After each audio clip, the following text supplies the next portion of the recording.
Ruas jalan tol sekaligus politisi Golkar, Muhammad Yusuf Hamka, mengaku siap jika nanti ditugaskan untuk mendampingi Ketua Umum PSI, Kaesang Pangarep, maju di Pilkada Jakarta 2024. Ia bahkan sudah menyiapkan singkatan atau tagline jika duet mereka terwujud, yakni Ka'bah atau Kaesang Babah.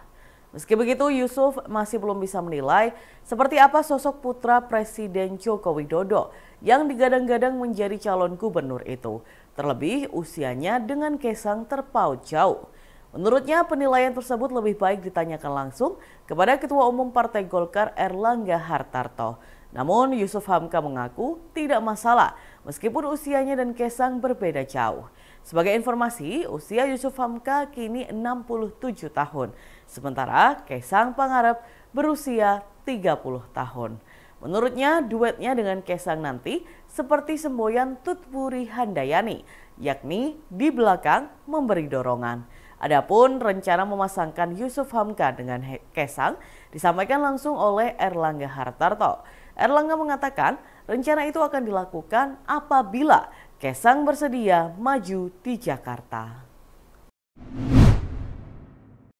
Pelaku penembakan terhadap Donald Trump berhasil ditembak tewas seusai melancarkan aksinya pada Sabtu 13 Juli 2024. Adapun video pelaku penembakan terkapar diunggah oleh warga Amerika Serikat yang berada di sekitar lokasi.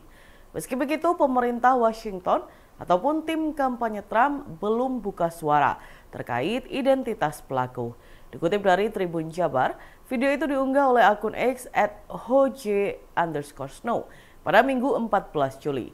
Rekaman video berdurasi 14 detik itu memperlihatkan seseorang yang sedang telungkup di atap sebuah gedung. Saat gambar didekatkan, tampak samar-samar sosok tersebut menggunakan sepatu boot dan baju kamuflase. Diduga sosok tersebut tewas lantaran tidak bergerak sama sekali. Adapun sosok itu diduga sebagai sniper yang melancarkan aksinya ke Donald Trump. Kemudian di video yang berbeda terlihat tangkapan layar foto satelit Butler Farm Showgrounds, tempat Trump berkampanye. Ia menandai satu titik tempat jasad yang diduga penembak jitu itu tewas. Dari gambar itu terlihat garis lurus yang menghubungkan dengan titik podium Donald Trump. Kemungkinan jarak antara pelaku dan Trump sekitar 100 meter. Namun hingga saat ini belum ada informasi lebih lanjut mengenai identitas pelaku penembakan Donald Trump. Sementara di video yang berbeda terlihat tim keamanan bersiap siaga di atas atap. Sehingga saat Trump ditembak, tim keamanan pun langsung menembak pelaku. Bupati Kediri Hanindito Himawan Pramana memberangkatkan 520 cyclist Kediri Dolo KOM dari Monumen Simpang 5 Gumul atau SLG pada Minggu 14 Juli 2024 pukul 5.30 pagi waktu Indonesia Barat. Terlihat Menteri Sekretaris Kabinet atau Menseskap Republik Indonesia Pramono Anung juga turut mengikuti agenda cycling tahunan tersebut. Selain itu ada pula founder mainsepeda.com Azrul Ananda yang juga ikut dalam rombongan cyclist. Bupati muda berkacamata ini mengatakan rombongan cyclist akan finish di kawasan air terjun Dolo Kediri. Sebelum itu para cyclist harus menaklukkan rute Kelok 9 dan tanjakan Gigi 1. Bupati yang akrab disapa Mas Dito ini menyebut event bersepeda tahunan ini banyak diminati oleh para cyclist. Hal itu terlihat dari antusiasme para cyclist yang terus bertambah setiap tahunnya. Tidak hanya Kediri, peserta cyclist tahun ini datang dari berbagai wilayah di Indonesia seperti Balikpapan, Berau, Batam, hingga Papua. Bahkan sebanyak 80% berasal dari luar Jawa Timur. Mas Dito menjelaskan, event Kediri Dolo KOM 2024 ini tidak hanya disambut meriah oleh para cyclist, namun juga berdampak positif bagi warga dan pelaku usaha di Kediri. Pasalnya ratusan peserta Kediri Dolo KOM 2024 memenuhi hotel-hotel di sekitar Kediri. Mereka juga banyak yang berwisata kuliner dan membeli produk-produk lokal UMKM. Hal ini menimbulkan multiplier effect yang berdampak positif bagi masyarakat. Sementara itu, Azrul Ananda yang juga masuk dalam rombongan cyclist menuturkan Kediri Dolo KOM memiliki daya tarik tersendiri. Kelok 9 dan tanjakan gigi 1 dianggap ikonik dan membuat penasaran para siklis dari berbagai penjuru. Apalagi dengan adanya bandara baru internasional Doho yang bisa memudahkan para siklis dari luar daerah untuk langsung landing di Kediri. Dan Tribuners, berikut kita simak bersama wawancara dengan Bupati Kediri Hanindito Himawan Pramana. Alhamdulillah 520 peserta sudah berangkat dengan rute yang ada, mulai dari Simpang 5 Gumul ke arah Pelemahan sedikit, lalu nanti akan pit stop di Pendopo. Setelah dari Pendopo, peserta rest jenak sebelum masuk ke tanjakan Dolo, yang mana bagi para pesepeda itu ada main course, ada the pain, dan yang terakhir ada keindahan air terjun Dolo. Nah, ini semoga event ini bisa menjadi event tahunan, bukan semoga, event tahunan yang terus bertambah pesertanya, karena ini 520, 80% dari luar Jawa Timur. Ada yang dari Balikpapan tadi menggunakan penerbangan bandara, ada yang dari Berau, ada yang dari Papua, ada yang dari Batam. Semuanya penasaran sama Kelok 9 dan tanjakan. Isak tangis mewarnai kedatangan kelima jenazah rombongan satu keluarga pengasuh Yayasan Pendidikan Darul Falah Surabaya yang terlibat kecelakaan di Tol Solo Ngawi KM 497.800 jalur B pada Sabtu 13 Juli 2024 malam. Rencananya 3 dari 5 jenazah korban kecelakaan akan dimakamkan di TPU Kalilomlor, Kenjeran, Surabaya. Di antaranya pemimpin sekaligus pengasuh Yayasan Pendidikan Darul Falah Surabaya, Abdul Manan Misyari, 69 tahun. Kemudian anak kandungnya yang keenam, Ahmad Rofi Uzain, 26 tahun. Dan cucunya AM, 9 bulan. Sedangkan menantunya Rifatul Fatati, 26 tahun. Dan seorang cucu lainnya, AMF, 4 tahun. Akan dimakamkan di daerah Sidoarjo sesuai dengan lokasi tempat tinggal keluarga besanya. Hal tersebut disampaikan oleh tokoh ulama setempat, Kiai Haji Muhammad Hussein Yasin, yang ditunjuk keluarga besar untuk menjadi perwakilan sekaligus juru bicara keluarga selama berlangsungnya proses sholat jenazah hingga pemakaman. Pantauan reporter Tribun Jatim Network di lokasi sekitar pukul 22.30 malam waktu Indonesia Barat. Jenazah disolatkan oleh ratusan warga di musola kompleks Yayasan Pendidikan Darul Falah Surabaya. Korban Abdul Manan dikenal sebagai sosok penting di organisasi keislamannya di Kecamatan Kenjeran, Kota Surabaya. Menurut istrinya Luluk Maslika, sang suami juga menjabat sebagai Ketua Rais Syuriah NU Kecamatan Kenjeran, Surabaya selama 6 periode atau selama 30 tahun. Abdul Manan juga diketahui menjabat sebagai Ketua MUI Kecamatan Kenjeran, Surabaya. Selain itu, Luluk menambahkan, semasa hidup suaminya juga dikenal aktif dalam membina beberapa kegiatan keagamaan. Mulai dari menjadi khotib sekaligus imam sholat Jumat di hampir seluruh masjid kawasan Surabaya Utara.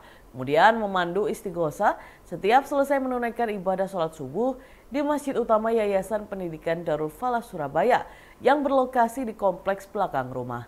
Peristiwa nahas yang menimpa suami, anak, menantu, dan cucu Luluk ini bermula saat elf yang ditumpangi Abdul Manan dan keluarga berjalan dari arah timur Surabaya dengan tujuan akhir daerah istimewa Yogyakarta. Namun sekitar pukul 4 pagi waktu Indonesia Barat, elf menabrak truk yang berjalan searah di depannya dan terjadilah kecelakaan. Kapolres Boyolali AKBP Petrus Parningotan Silalahi mengatakan, dugaan sementara polisi mengenai penyebab kecelakaan maut ini ditengarai dua kemungkinan, antara sopir mengantuk atau over kapasitas. Dan Tribuners, berikut kita simak bersama wawancara dengan Luluk Maslika dan korban selamat Khulukin Nazida. Ini perjalanan apa? Mau ziarah, apa mau liburan, apa itu? Raker ya. Raker yayasan ngoten. Kemudian hari terakhirnya liburan ngoten ya. Itu perjalanan balik ke Surabaya atau bagaimana? Mau berangkat. Oh, baru mau berangkat. Kalau betul berangkatnya kapan? Jam 10 malam. Jam 10-an malam. Berarti dini hari tadi ya? Jam 10. Jumat malam Jumat ya, jam malam 10. ya? Ini waktu artinya tadi malam, kemarin malam ya? Pamit ada yang beda atau gimana? Enggak.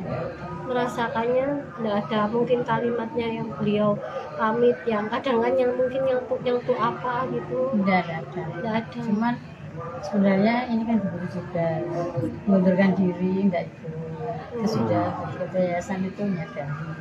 Terus saya coba mengundurkan diri, terus berbahasa Inggris. Sebenarnya aku ikut, tapi aku enggak kata bisa ikut. Itu di sekolah. Dan sama ini juga kasihan ini tinggal sendirian di rumah. Alasan mboten derek kenapa Mek jenengan? Ya tenaga. Oh, capek ngoten ya. Sudah nggak bisa jalan jauh. Oh. Kalau jalan jauh sudah nggak ini kakinya nggak kuat faktor usia ya. Tapi kemarin sempat tak paksa ibu ngapain nggak ikut biar refreshing enggak sampean sendirian di sini karena di sini tuh ada belakang itu kan ada kakak sama ada yang tukang bersih biasanya. Nah itu kebetulan yang tukang bersih itu mau nganterin anaknya ke pondok. Jadi akhirnya hari ini kan nggak ada orang siapa-siapa. Kalau misalnya saya ditinggal, saya tuh sendirian dengan leluas sampai belakang gitu loh. Ibu nggak tega, terus sama keadaan ibu juga nggak memungkinkan untuk ikut gitu. Berarti ngalahi gitu dengan Iya, untuk terus jaga pondok aku ya. nggak ikut gitu, aku nggak ikut wes, aku yang nggak kuat juga gitu. Ya sudah, akhirnya ibu buatan ikut gitu. Sempet kan Mbak wonten firasat sebelumnya. Saya tuh Sehari, agak kapan? nggak enak hati pada saat saya dikasih kabar mau ke Jogja. Misalnya kan saya barusan Kapan itu? dari Jogja sebenarnya, tapi naik kereta tanggal 26 pulang tanggal 29. Terus guru saya itu kebetulan kan ngajar di SD juga dan ngajar di TK, jadi nyabang. Jadi di SD itu jadi guru kelas, di TK jadi guru ekstra. Masih satu yayasan. Iya, masih muridnya satu apa? yayasan sama TK.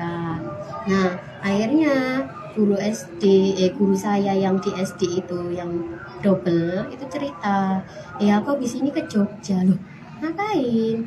Iya, habis rapor diajak jalan-jalan. Kapan berangkat Berangkat hari Jumat. Nah ngapain kok berangkat hari Jumat? Wong kate MPLS kate mulai kok budal gak pegel dah. Senin wis mulai ngadepi arek kok malah tanggal-tanggal itu saya gitu sudah. Terus ya saya nggak berani ngomong sama Abi yayasan itu, nggak berani ngomong juga ya wis lah bismillah saya gitu wis gak berpikir aneh-aneh juga gitu. Sempet ada ngimpi-ngimpi aneh nopo Ya, dalam ngerasa semingguan. gak enak gitu aja. Gak enak dari di awal denger mau ke Jogja di tanggal yang mendekati Hari mulai sekolah. Ya saya pikir nggak ada apa-apa gitu. Soal rakernya itu sejak kapan Mbak? Rakernya itu seminggu yang lalu ya Bu ya. Sejak Senin ya? Hari Rabu, Kamis. ya Rabu Kamis tanggal Oh 2 hari aja ya? tanggal 1 ya Bu. Rabu Kamis Raker lanjut Jumatnya baru liburan Jumatnya, gitu. ya. Oh, iya. Kegiatan tahunan Grebek Suro dilakukan warga Jalan Lesan Puro, Gang Sawo RT 2 RW 4 Malang secara meriah pada Minggu 14 Juli 2024. Rombongan warga membawa berbagai tumpeng dengan aneka isi menuju halaman makam Mbah Ageng Sambojo di Lesan Puro Gang Sate. Selain itu ada juga kelompok bantengan yang ikut dalam rombongan kirap ini. Setelah sampai, tumpeng ditata dengan rapi di depan tulisan makam Mbah Ageng Sambojo di atas terpal. Tumpengnya antara lain ada aneka makanan ringan, pisang, roti, dan degan yang diberi bendera uang kertas Rp2.000. Latifah, warga RT 5 RW 2, ikut menjadi peserta kirap. Ia ikut pawai dan kegiatan di makam, yaitu tahlilan bersama peserta lain. Dikatakannya, tahun ini lebih meriah dari sisi jumlah tumpeng dan warga yang datang. Bahkan anak-anak juga banyak yang bergabung di acara itu bersama orang tua mereka. Di makam itu ada keterangan bahwa Mbah Ageng Sambujo merupakan abdi dalam Ki Ageng Gribik. Ki Ageng Gribik sendiri adalah penyebar agama Islam di kawasan Gribik, Malang. Makam Ki Ageng Gribik sendiri berada di kawasan lain yang tak jauh dari makam ini. Makam Ki Ageng Gribik juga menjadi salah satu destinasi wisata religi di Kota Malang. Latifah mengaku ia ikut kegiatan ini selain untuk persaudaraan juga ingin mendapatkan barokah. Ketua RW 4 Guntoro menyebut tujuan diadakannya kegiatan ini sebagai keselamatan atau bersih desa agar kampung selamat dari bahaya. Perlawanan Suriah mulai beraksi membantu Hizbullah di tengah konflik dengan pasukan pertahanan Israel. Pasalnya, perlawanan Suriah diketahui ikut menyerang dataran tinggi Golan. Adapun serangan roket itu diluncurkan dari wilayah Suriah. Dikutip dari tribunnews.com, Dewan Regional Golan menyebut roket dari Suriah meledak di daerah Dalit Junction. Media Israel Yedioth Ahronot melaporkan roket Suriah mampu menciptakan kebakaran di mana-mana. Sementara Suriah pun belum memberikan komentar terkait tuduhan serangan roket tersebut. Namun perlu diingat, Suriah sering menghadapi serangan udara Israel yang menargetkan pasukannya bersama dengan pasukan Iran di negara tersebut. Di satu sisi, serangan Suriah menandai ancaman baru yang dihadapi Israel di front utara. Pasalnya, serangan ke teritorial Israel di front utara lazimnya dilakukan oleh Hizbullah. Namun, kini IDF tidak hanya menangkal serangan Hizbullah, namun juga harus menghindari serangan Suriah. Download Tribun X sekarang, menghadirkan lokal menjadi Indonesia.